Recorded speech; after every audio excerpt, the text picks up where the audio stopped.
ஆஸ்திரேலியான்னு ஒரு கண்டம், அங்கே சிட்னின்னு ஒரு சிட்னி, சட்னி இல்லை சிட்னி, அங்கே எனக்கு 8 நாள் பேச்சு.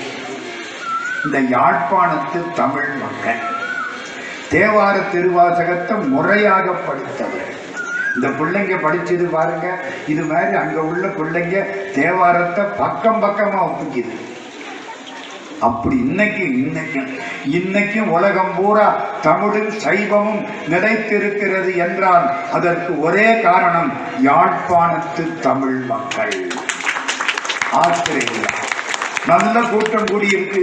ஒரு கல்யாண மண்டபம், நாம் பேசணும் சாயந்தரம் 7 மணி. எனக்கு கொண்ட மேலே உட்கார வச்சு விட்டாங்க. கீழே அவ்வளவு கூட்டம். திடீர்னு அங்கேருந்து ஒரு அம்மையார் வெள்ளை வெள்ளையர்னு இருக்கிறாங்க. புடவை வெள்ளை, ஜாக்கெட்டு வெள்ளை.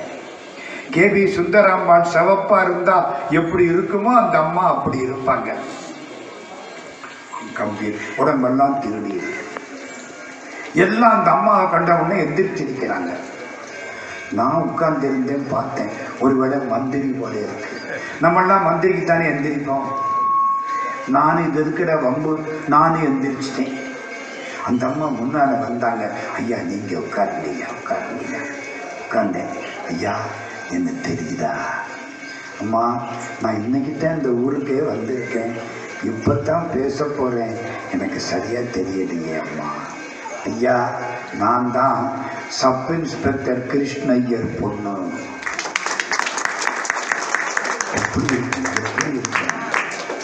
ஐயா நீங்க நிறைய அவரை பத்தி சொல்லியிருக்கீங்க, அதனால உங்களை பார்த்து கும்பிடணும்னு வந்தேன். எங்க வீட்டுக்காரரு யாழ்ப்பாணத்துல ஆராய்ச்சி பண்ணி PhD பட்டம் வாங்கினாரு. இப்ப காலம் ஆயிட்டாரு. நான் தான் இருக்கேன். என் பொண்ணு இந்த ஊர்ல இருக்கிறா.